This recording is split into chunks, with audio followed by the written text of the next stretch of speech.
Welcome everyone. Thank you so much for the priceless gift of your time and attention. I hope I can make it worth your while. I'm Nemo Jones. I'm mainly a musician. That's what I've done in my life. And I'm playing over there tomorrow.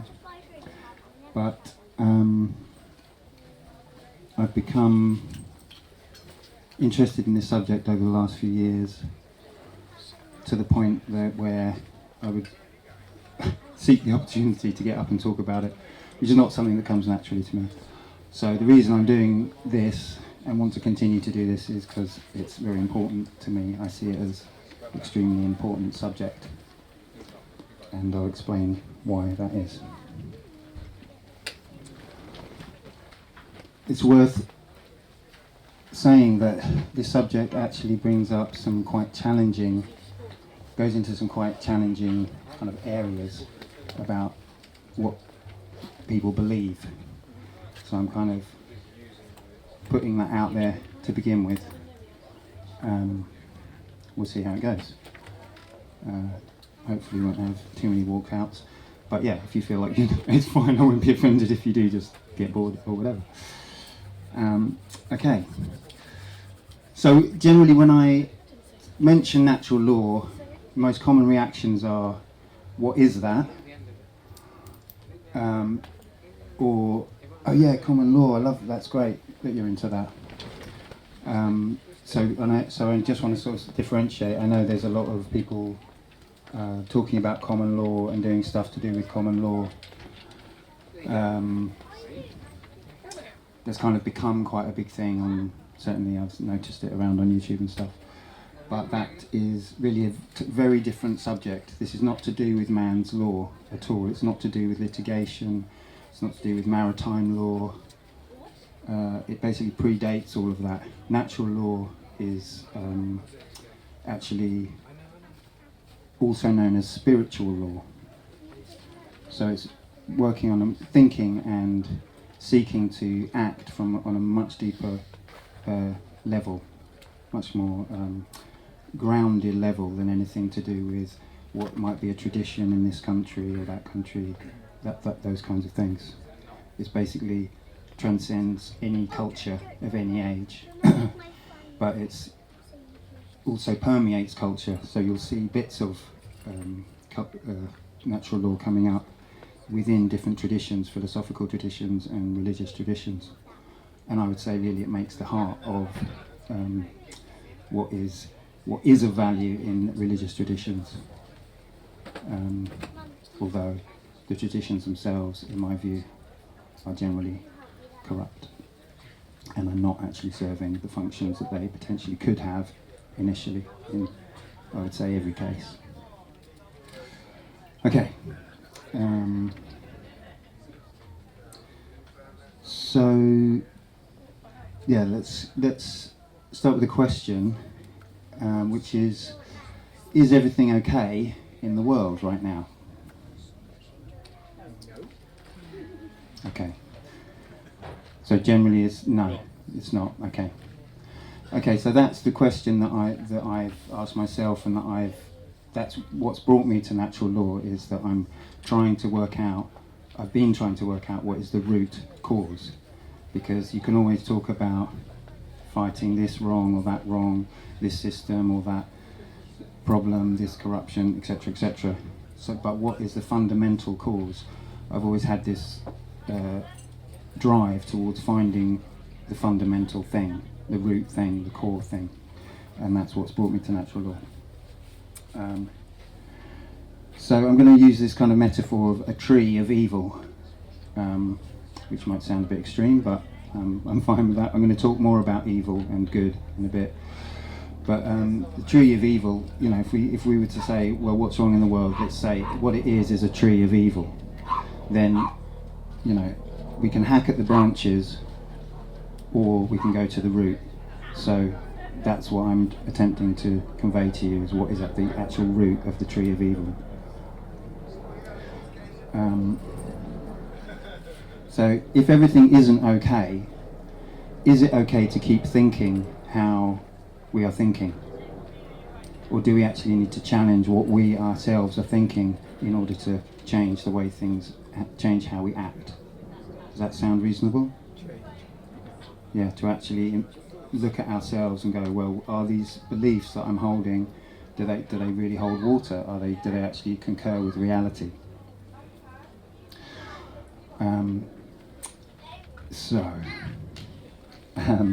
Another thing I'm going to talk about is words that are not often heard, which are enlightenment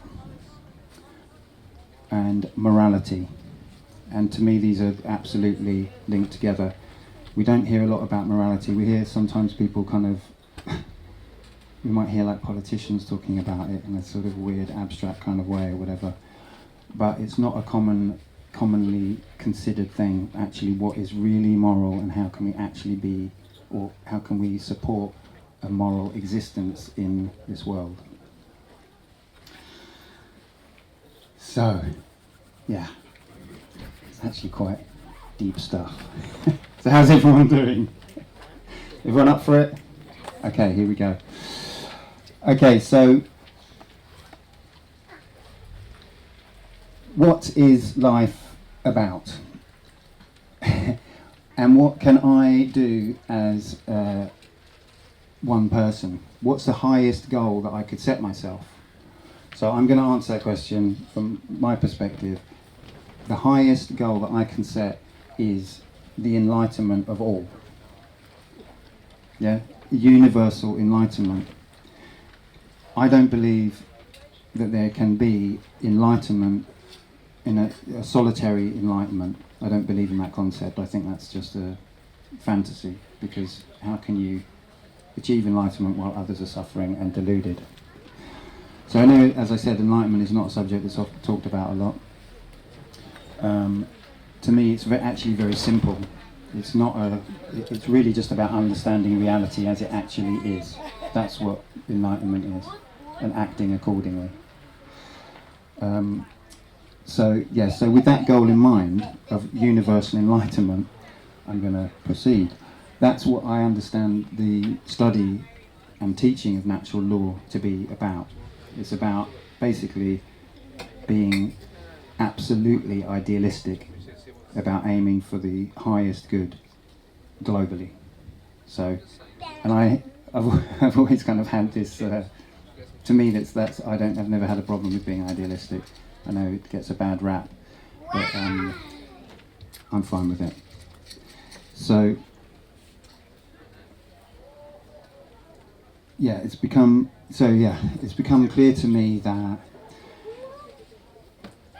children and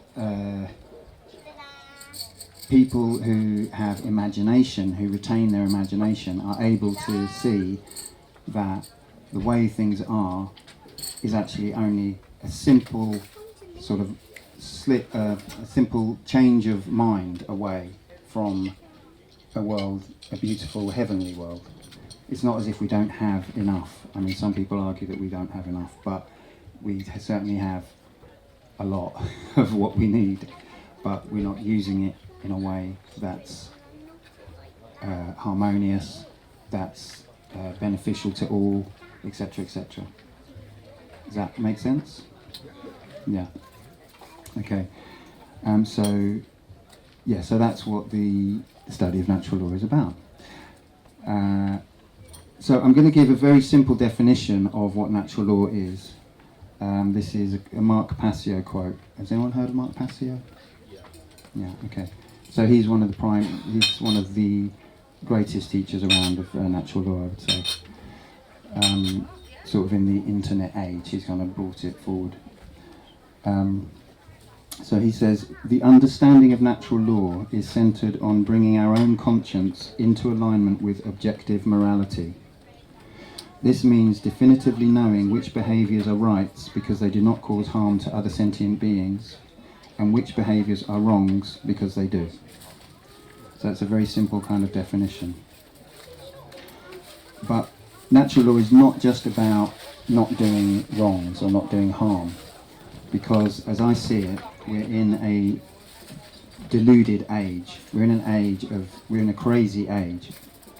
And so it's actually incumbent on us to do something about that. So it's not just not doing harm, but it's actually taking action to reduce delusion. That's what natural law, in my view, as I see it, is about, which is why I'm standing here talking about it. With my voice quivering like that.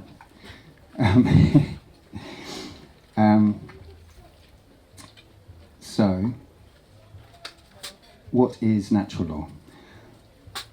Basically, things change. Everything is always in flux. But natural law is the thing that doesn't change. It's the framework of how things change. So, there are many names for it. God's law, if you don't mind that word, or that conceptualization of the creation that we're all part of.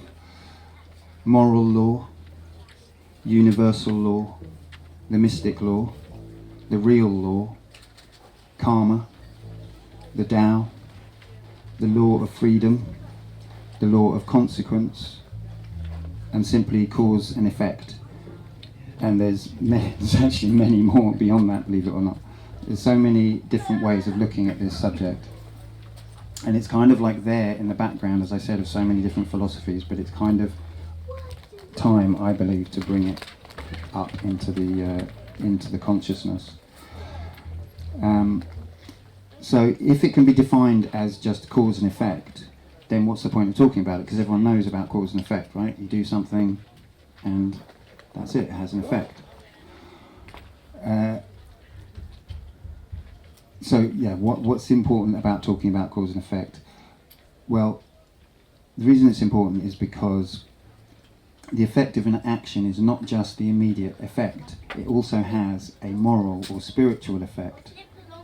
So if you think about it, let's say you do something that causes harm, let's say you just steal something or whatever, it's going to have ripples beyond just the act itself. The act itself might not immediately cause harm, but it's beyond that. You can't actually predict how it's going to affect other people or other things in different directions, right? So that is natural law. It's kind of unknowable. And that's why we have to talk about it and understand it. Because if we don't think about it, then we just see things, everything becomes material. It's just simple material cause and effect, rather than this moral effect, which is what's the actual effect of our actions in the wider context.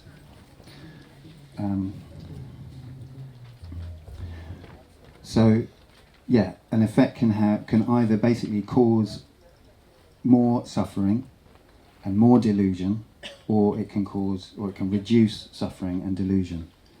And that is my definition of good and evil, basically. So it's very simple and it's very practical. Good and evil are not kind of like, they're not like mystical terms, they're very practical. It's just, does it cause harm and delusion, or does it reduce harm and delusion? That's it. But I'm going to talk a bit more about good and evil.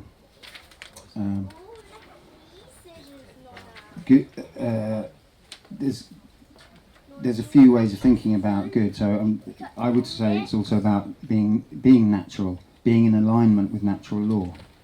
So, by the way, I did mean to say, if anyone has any questions or wants to chip in at any point, please feel free. Good is about the truth, being in resonance with the truth, understanding the truth, knowing the truth, being free and being enlightened. All these things come under the heading of good. And evil, which is, I know, a word that some people take issue with or they struggle with, sometimes because of moral relativism is one reason, because they feel that it's dualistic and it's kind of puts everything into, this kind of framework of like, you're with me or against me. And perhaps it's because of religion as well, to turn them off to the concept of evil. But evil simply means, as I see it, it means against nature, opposed to, in denial of, or seeking to elude natural law, false, enslaving, and misleading. So Socrates said that the only good is knowledge, and the only evil is ignorance. And I think he was onto something there. So when, there's also a big confusion about spiritual, that spiritual means it's not it's off up there somewhere, it's not grounded, it's not to do with actions, and that's false. It's completely to do with actions. This is the spiritual plane, it's literally the same thing. So when I use the term enlightenment, I'm talking about action grounded in reality, grounded in how things actually are.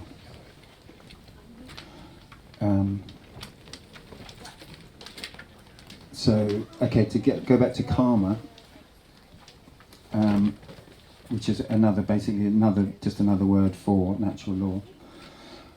People tend to think of karma in terms of the personal, if they tend, and the way that Buddhism has come to the West has kind of tended to focus in on how my acts affect my life. But actually, if you think about it, it's much more important how everyone's acts change everyone's life. So there's this kind of level of delusion that's not to do with the person, but it's to do with the wider globe now, because we can't. There's no getting around it. It's a global situation, So the ideas, the consciousness of the planet is globalizing. I'm going to talk about that again in a bit. So it's thinking about cause and effect is completely about the aggregate, the collective karma, and actually taking responsibility for that, because, as I said before, we're not going to achieve enlightenment on our own. We actually need to understand reality together and get sane together, because it's a crazy world. So this, to me, is a basis for sanity. It was the basis for sanity. Because if you think about it, I think two things sort of prove natural law as how I've described it, and that is that people are deranged and things are declining. Does that sound true? Okay, so I'm putting it to you that that's one causing the other. So what we have to do is get sane together. That's the solution. So that's why I'm standing here again, trying to do that. So well-meaning actions that tackle, the branches of the tree of evil are not going to tackle the root. They're not going to have any impact on the root. So I know we spend a lot of time fighting these branches of all of the wrongs in the world. You can take your pick. There's so many things, and we do. And of course, everyone has different missions, in different areas of life. But to me, this is the root thing that I'm encouraging you to think about.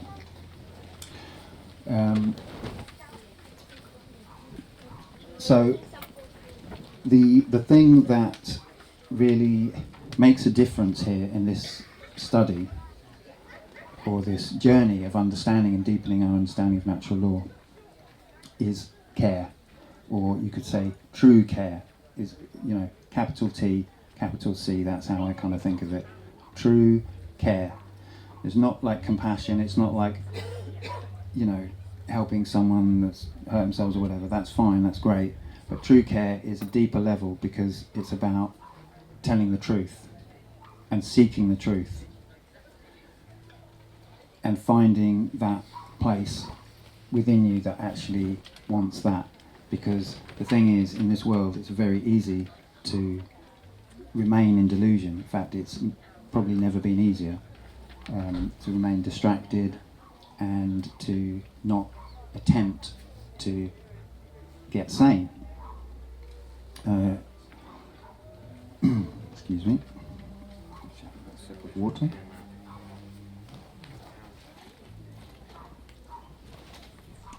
It's completely encouraged to. Yes. Yeah. So it's encouraged. Yeah, it's encouraged to. Well, and we can talk about. I mean, in a way, that's another subject. I'm going to touch on that.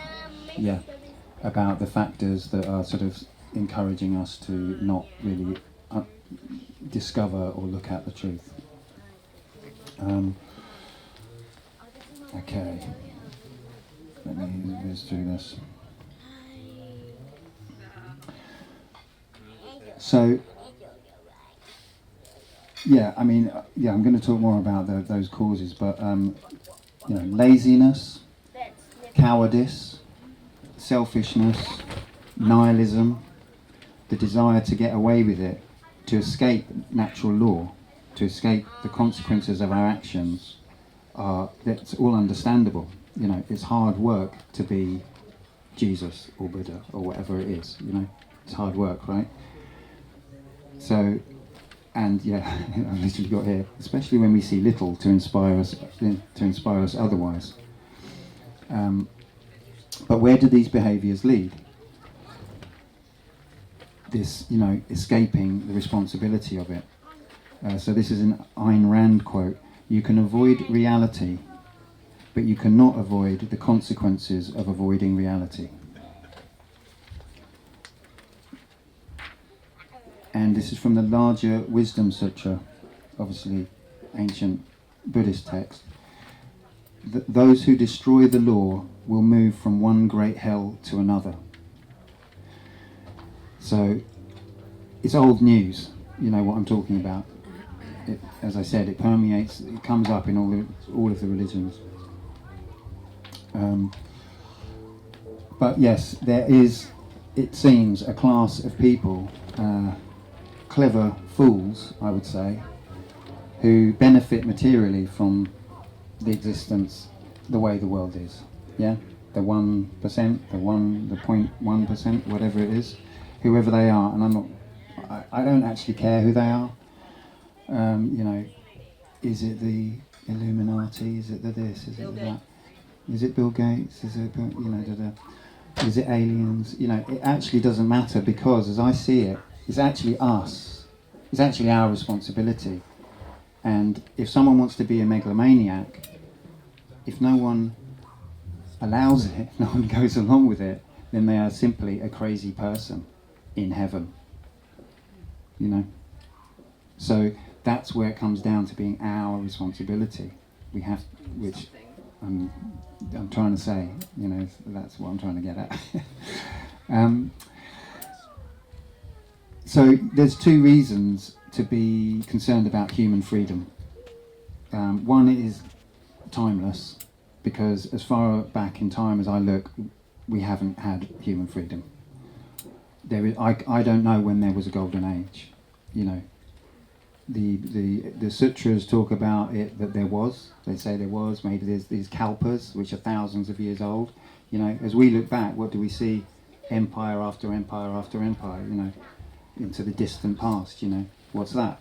Slavery, war, you know, colonialism, or whatever you want to call it, you know, just on and on, going back in time. So, the difference now, this is the second reason why it's so particularly important to be talking about this now, is that, as I said before, it's a global age. So it's like the last revolution. It's been called the last revolution. That's kind of what is being angled towards now.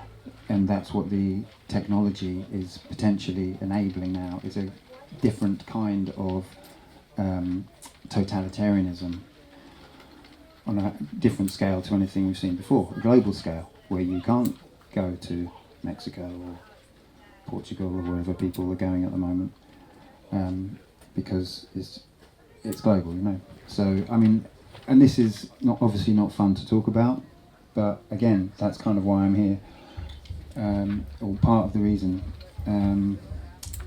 So yeah, in reference to that, I'm just going to read this James Corbett quote. Maybe people have come across James Corbett, independent researcher. Da da da. He says, the totalitarian threat of our age is the move toward a global, technocratic biosecurity state predicated on complete control of every human down to the genomic level. Although perhaps a mere extension of the age-old quest for domination that has motivated every would-be tyrant through history, this iteration of the dream, fueled as it is by technologies that even Orwell could never have dreamt of, represents the greatest peril that the human species has ever faced. And he's a very well-researched fellow, so and you know, take it or leave it, but I think we can all see that there's a lot of factors playing into that agenda. And you can argue, actually, and I kind of do, that it's not really about who it is doing that, it's more about who is allowing that. You know, because there is a lot more of us. You must know Kevin's quote then. The problem is not civil disobedience, the problem is civil obedience. Yeah. So Kevin's quote, the problem is not. Say again. The problem is not civil. And the particularly global nature of them right now. So yeah, this laziness, cowardliness, ignorance, arrogance and selfishness are the direct causes of enslavement. And enlightenment is coming to terms with this fact and becoming moral beyond, to the maximum, basically. It's saying, well, I'm not going to compromise about anything anymore. And I know that I'm compromising. Oops. You know, and we're all compromising, you know. I mean, there's my phone, on my phone over there, you know, that's got lithium in that. That's not very nice, is it? You know, I mean, we all know that, right? We've all got one, right? You know, it's like there's so much compromise going on, and it's so difficult because we're so immersed in it. But it's, yeah, this is the thing. While we're doing this, you know, another factor is just how we treat animals, you know. I mean, how do we expect to be treated, you know, when the way that we treat animals? It's like, well, how do you think natural law operates? You know, it's from the, you know, it's a circular process, or it's a mirror, you know, it's a mirror. If you don't want to be farmed, then maybe don't farm, you know, or certainly not in the way that it's happening. So it takes a great and ongoing effort of will and imagination to see beyond our personal trauma and generational trauma, because we've been squashed, you know, and violently oppressed, you know. And so we're now in a place where we only have the threat of violence for the most part. We're not generally, most of the time, actually being assaulted, but the threat is constant. And I'm just going to sort of go into this bit, and this is where it gets maybe more contentious and maybe more challenging. Can I just say that yeah. most people are afraid to stand up? Yes. They are actually scared. Yes, most people are afraid to stand up because they're scared, yeah. Yeah, they don't want to Yeah. be the one. Yeah. Yes, absolutely. And so, yeah. So... Sorry, can I interrupt you again? In terms of going back to the animals, yeah. are you saying don't eat animals, or just farm them yourself, or... I'm not telling anyone what to do, is actually the answer, you know.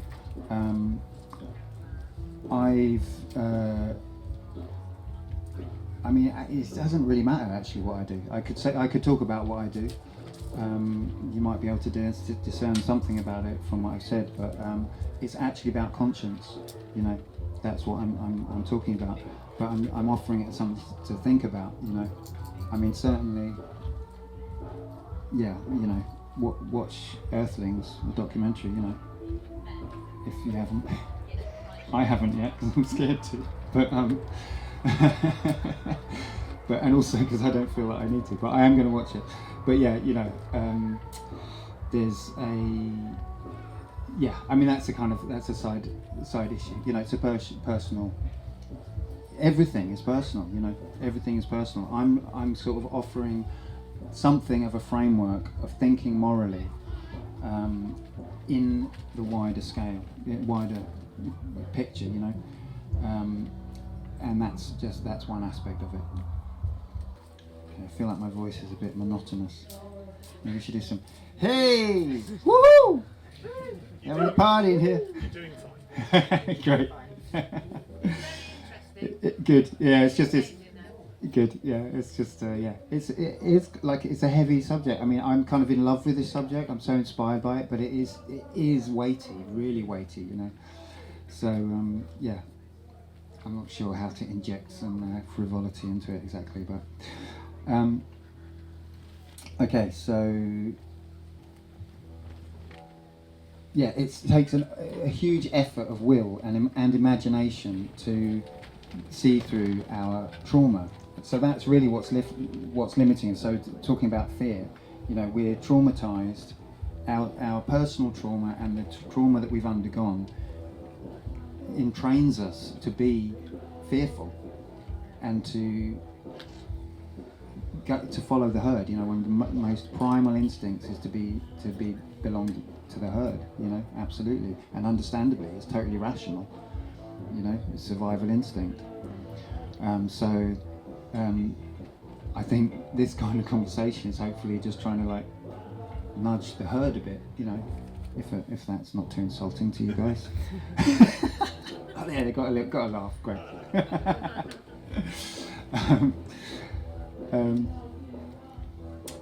Okay, so this is this concept of true care, caring about the most important thing, truth, reality, aligning with truth.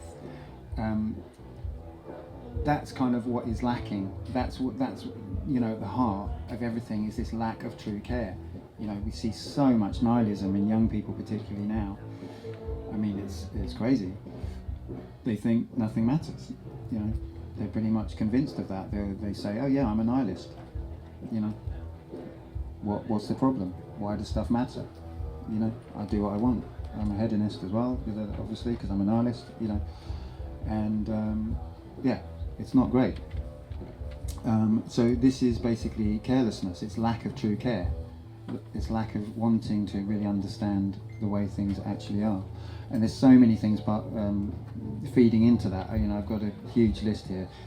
I won't go through it all. Solipsism, fatalism, materialism, narcissism, generalized narcissism, fear and anxiety, like the scale, industrial kind of scale injustices that are just on blatant display, just kind of like smashing us in the head of our conscience like day after day. You know, algorithmic echo chambers making people like kind of stuck and not connecting with actual humanity as a whole. So many things contributing to this and like forcing us out of caring, you know. But basically carelessness ultimately is kind of, I would say, it comes down to this sense of the self, the isolated self. And that is really the delusion, you know, it's a hallucination, you know, because no man is an island, we are part of the whole, and that's actual reality. And so that's why I started with saying, you know, the greatest achievement of the individual consciousness is universal enlightenment, not personal enlightenment, or they're the same thing. They're the same thing. Once you know, the attainment of personal enlightenment is the attainment of universal enlightenment. It's a time when people universally live morally and do what's right. You know, and that may seem a million miles away. I don't really care. It might be lifetimes after I'm around. I don't care.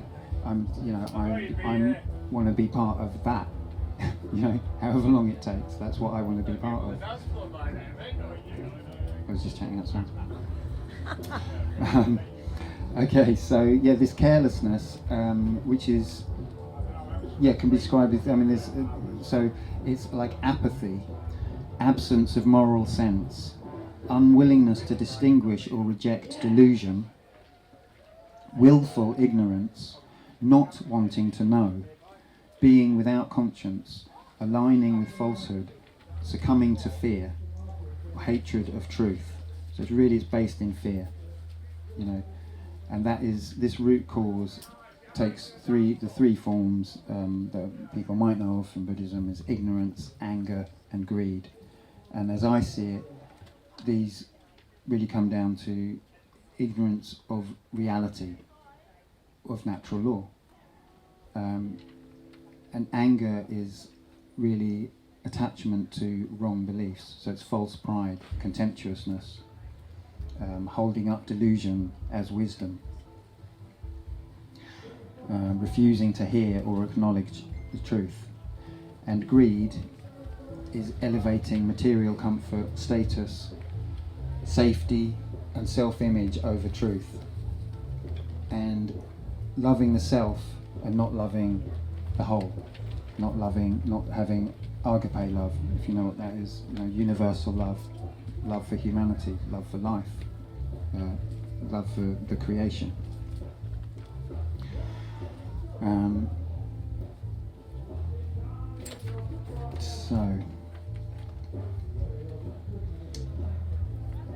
So this is a Buckminster Fuller quote. He says, we are powerfully imprisoned in these dark ages simply by the terms in which we have been conditioned to think.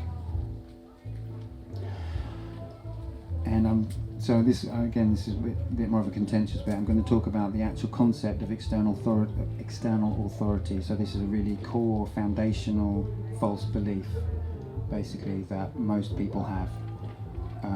Because actually there is no external authority. If you act as if there is, it's actually oxymoronic, because you're using your God-given or nature-given authority to make that decision. So it doesn't make sense. You can't give away your own inherent authority of being born. You know, you are actually the authority in your life. So this entire concept, which so much is founded on, of external authority, is actually false. It's just a delusion. It's a self-delusion. Natural law provides no moral basis for any claim of authority over another, or for outsourcing or abdicating your inherent self-authority. You have no right to abdicate your self-authority. Basically, it's kind of like, it's quite a thing to negotiate. I mean, it's taken me quite a while. I still, you know, and of course, the fact is, we're in this crazy world. We know that there's people with truncheons and etc. and worse, and you know, we're acting that way. Sorry, just a quick question. A question really came to mind then, or really crystallised in my mind, is that, so is there then no need for human judges for us to judge other people's behaviour? Because if it's inherently good or bad, then nature will be the judge, or will take care of it. So like going back to the meat being vegetarian thing, you know, you could be a meat eater and say, or be a vegetarian and say meat eating is wrong. We just shouldn't farm animals. But that is just a human judgment, isn't it? If the way you're farming animals is wrong or done with bad intentions, then nature will take care of it. You don't need to be judged by another human. Yeah, I'd argue that's what's happening. That is what's happening. We are receiving the fruits of ours and our ancestors' abdication of sovereignty.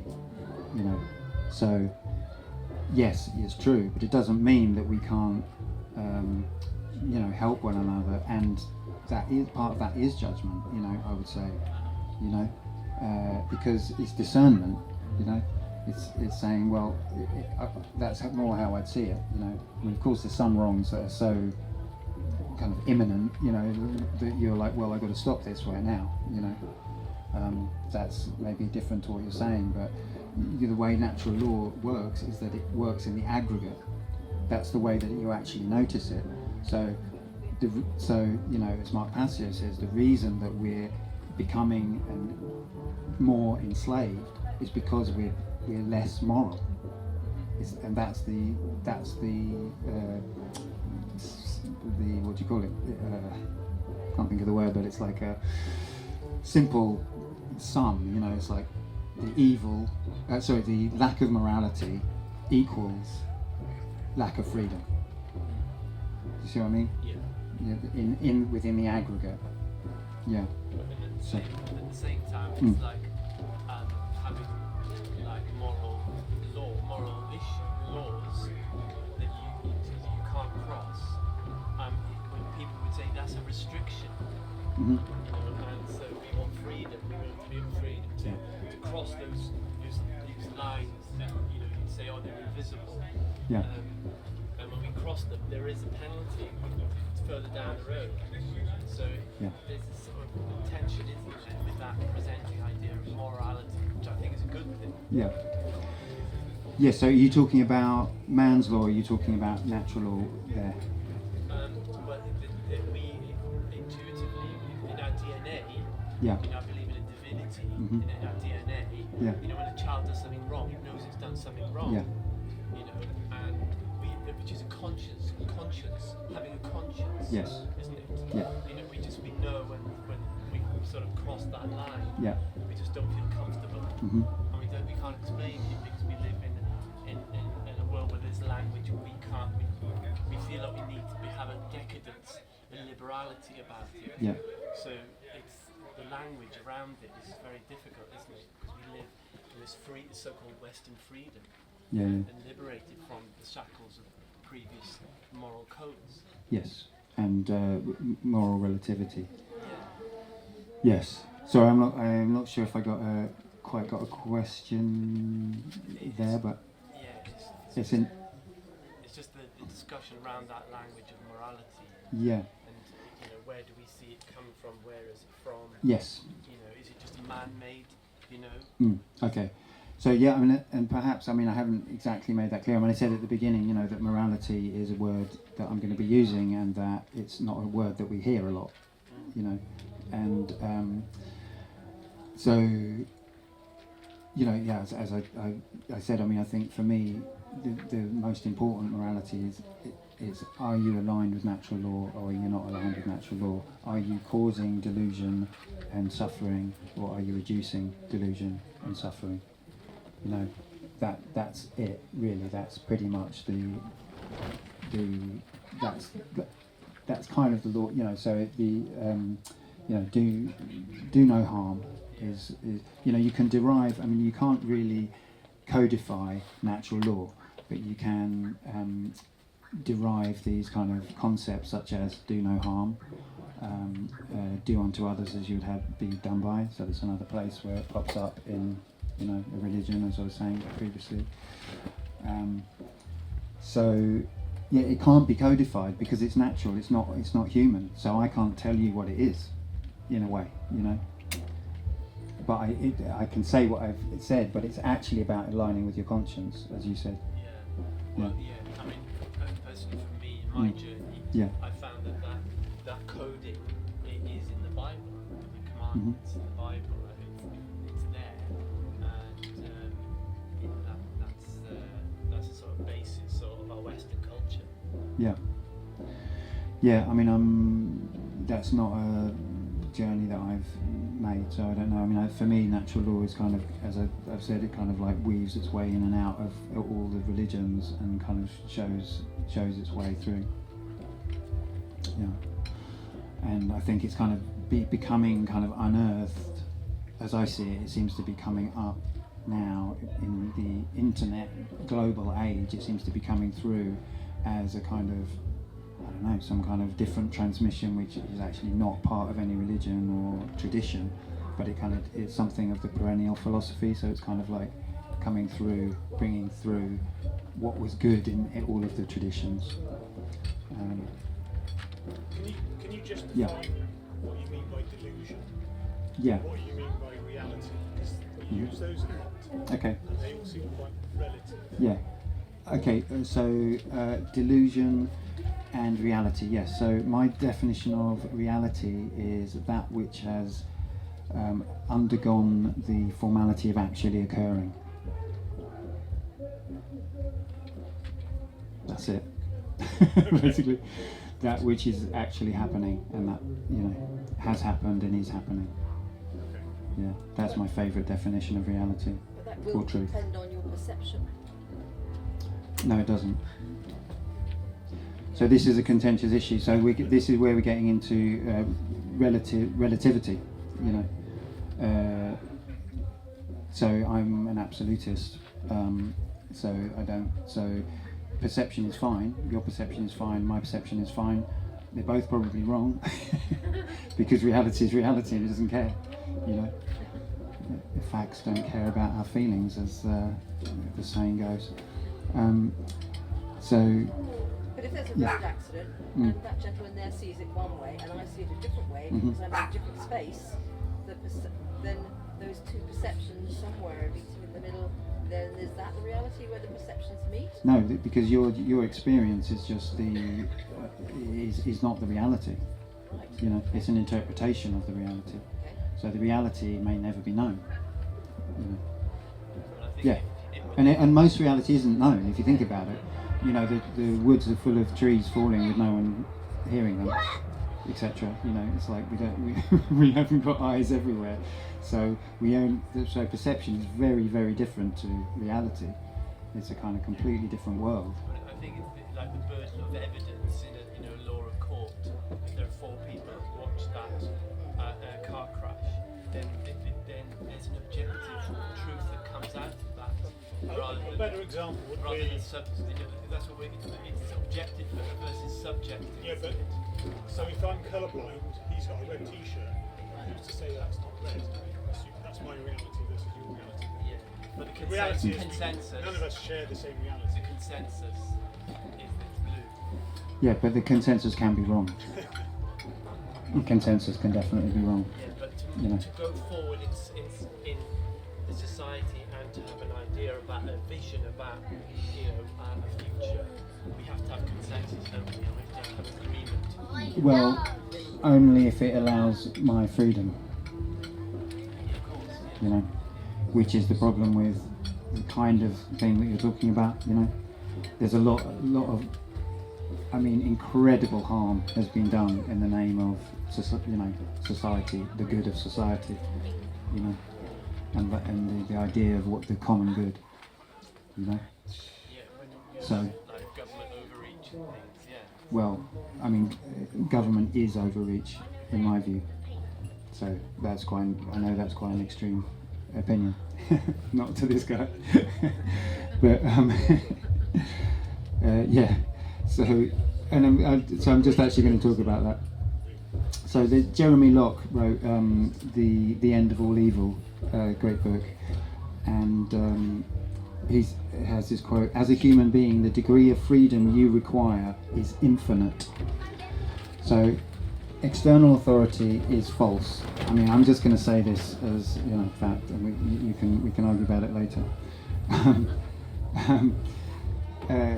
Basically, over generations of physical and mental conditioning, so violent and deliberate mental conditioning by those that it serves,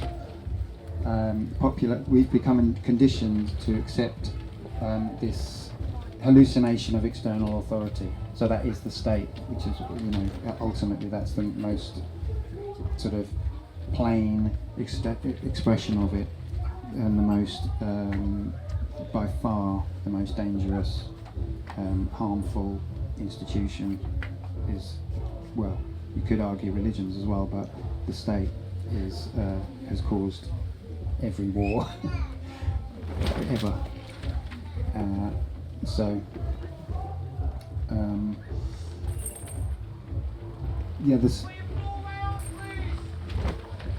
So I would say that it's really the state is really one of the biggest kind of examples of just evil. It's completely against natural law inherently. And basically, just like a corporation, which the state is a corporation, it doesn't really exist. So it kind of has this. It's like it's just a way of the divine rule of king of kings kind of being like disguised behind this thing that has this kind of get out clause, because it doesn't actually exist. So you can always just say, oh, it's the state, it was because of the state, but it doesn't actually, there's nothing there. It's just everyone running around this kind of nothing in the middle, just a hole of whatever, of evil, in my view. Well, the state is just another corporation. It's a corporation, exactly, yeah. But it's kind of like the most powerful in a given territory. And as we can see, the states are lining up, towards global governance, yeah. And so really, I think this is where we have to recognise that if we keep submitting to the state, soon we're going to be submitting, it leads to this inevitable result of submitting to global governance, because that's where it all heads, through fear and lack of true care, we're basically denying our innate responsibility. We're in this self-abuse kind of cycle, and it's our failure to align with natural law. It's the people's failure, which creates and sustains this elite, whatever it is, elitists, I call them. We're not really victims. No, we're the majority here. So we're choosing it. So I like this thought, which I sort of discovered for myself the other day. I said to myself, so try this thought out. The only problem in the universe is my lack of action aligned with true care.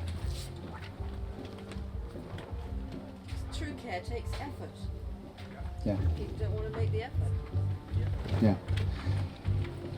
So true care, as I understand it, means moral sense, readiness to distinguish and reject delusion, pursuing and aligning with knowledge, conscience, discernment, wanting to know, loving truth, and also agape love, is really what it comes down to.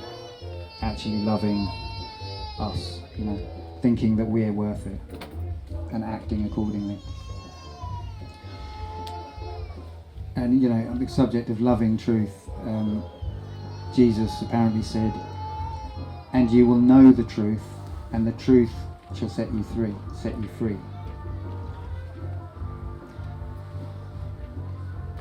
So the path to freedom or enlightenment, which are really interchangeable in my view, requires sincerity, commitment, determination, and the courage to face sometimes like horrific discomfort and engage with our own trauma and delusion, sometimes called shadow work. Saying, okay, this is not comfortable, but I'm going to keep going because I love truth.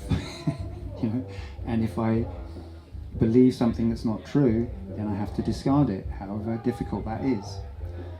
And there's a great St. Augustine quote: "If any of you should wish to act out of love, do not imagine it to be a self-abasing, passive and timid thing.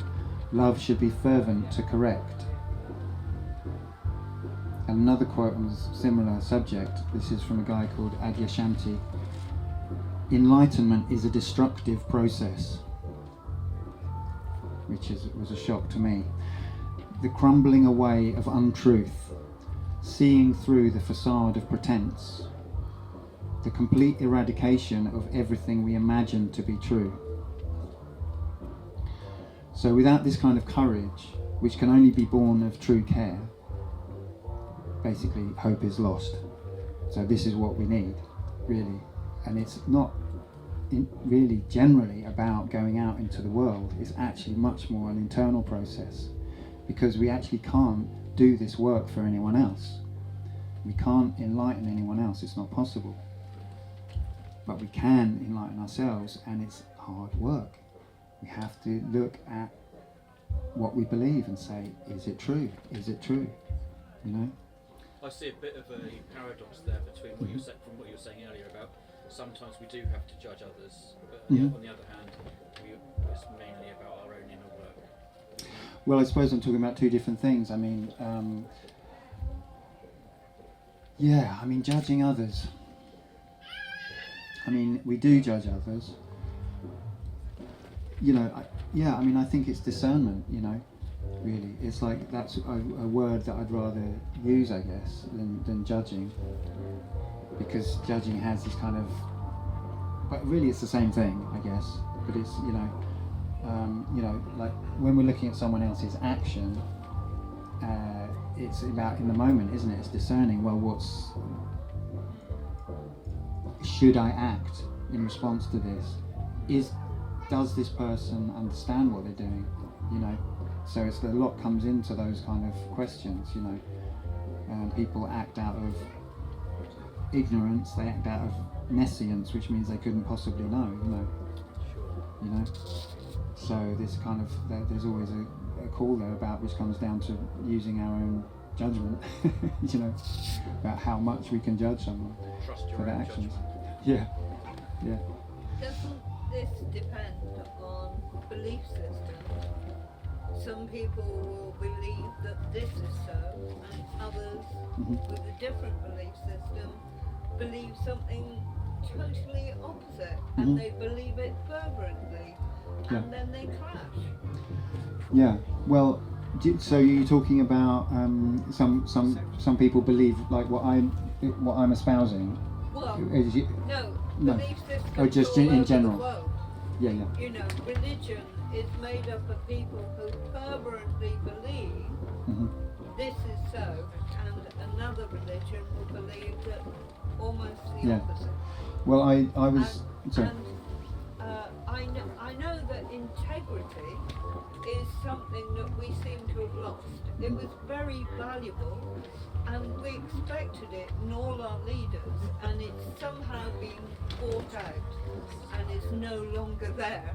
But a lot of people with belief systems end up clashing and fighting and killing one another because they've got different belief systems.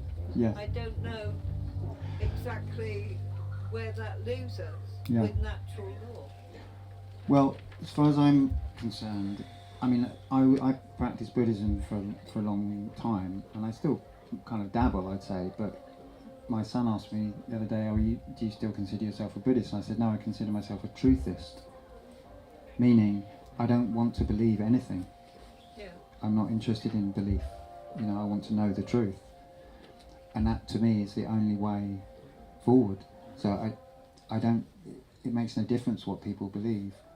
If it's wrong, it's wrong. You know. But belief systems teach people into thinking that what they believe is right. I know. And I know. that's what causes so much strife in the world. Yeah, exactly. I think belief is the problem. Yeah, well said. You know, because we need to know. You know, and that's what I'm talking about. That's the caring. This true care is about what really is true. You know. Yeah. And I could have believed all kinds of nonsense. I have believed all kinds of nonsense, you know. And then I went, okay. And I probably still do, you know. I'm not claiming to be enlightened, because if I was, the whole world would be enlightened. Yeah. Right, so there's basically two sort of courses of what I consider to be right action. That's obviously a term sort of from Buddhism. That are kind of essential, that emerge out of this kind of study of natural law.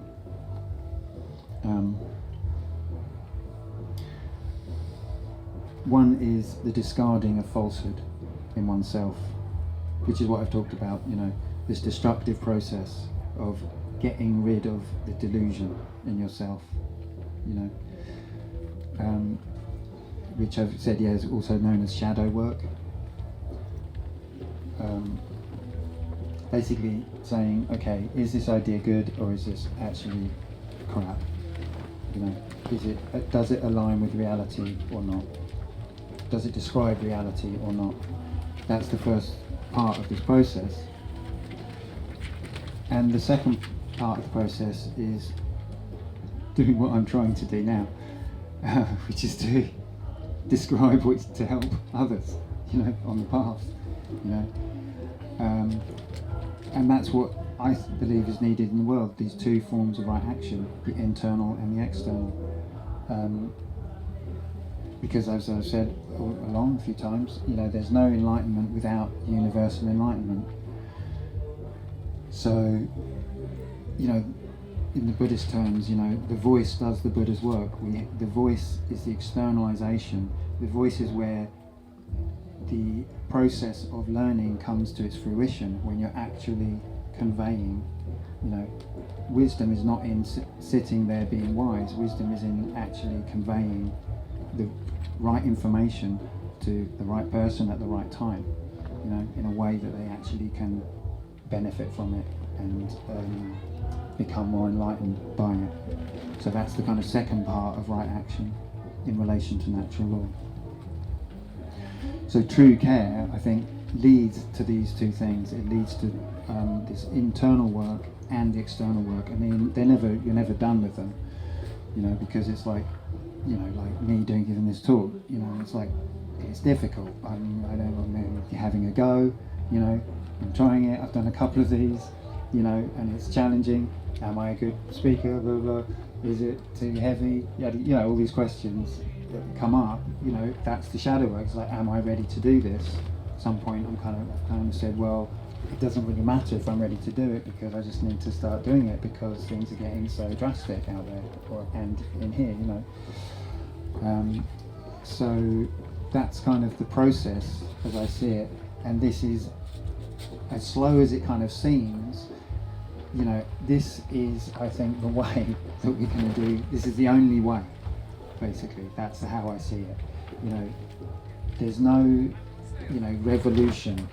There's no kind of violent revolution, certainly, and there's no kind of protest, externalization. It can only be about doing this work and sharing that journey of doing this work, of coming into alignment with truth and morality, and the wider responsibility that we have of trying to understand this stuff as deeply as we can. Yeah. So knowledge is for use. It's not just to be clever. It's actually to help each other on this path to sooner or later attain heaven on earth, which, as I said at the beginning, is really only a mindset away. You can all see that. We have such a beautiful place to be. What's wrong? It's our minds, We're deluded, we're acting crazy. We're playing out these roles of being oppressed, being the oppressor, all of that. And there's other things I could go into about all of that stuff. But I think I'll wrap it up there. This one last quote. This is a guy called Wang Yang Ming, and he says, "To know and not to act is not to know." So thank you very much for listening. It's been lovely talking to you, and for your questions and stuff. Sorry I forgot to repeat some of them into the mic for you. So I would really encourage you, if you're interested to learn more, and you come and chat to me, of course. That's great. I would really recommend Mark Passio. That's like it's like passion without the N. Mark Passio, and he's not everyone's cup of tea. He's quite full on, but he's certainly taught me an awful lot about this subject, and he's got a lot of stuff on YouTube and other places. And he also has a website. Well, his website's called whatonearthishappening.com, and he also has a website which is probably linked there, which is the One Great Work Network, which has a lot of people talking about natural law and related subjects. My website, if you're interested, where I do write about this stuff, I'm kind of now moving slowly more towards it, and actually what you've just heard is kind of my notes are actually, I think, something that's going to be released shortly on that. So you can find my writings and my music and other stuff at nemojones.com, nemojones.com. And I'm also going to play over there tomorrow at around midday, I think. So I'd like to invite you to that. You can hear my songs where I actually like try to imbue some of this, you know, into the songs. It's not really just kind of, I endeavour to be like as philosophical as I can, and also uplifting and entertaining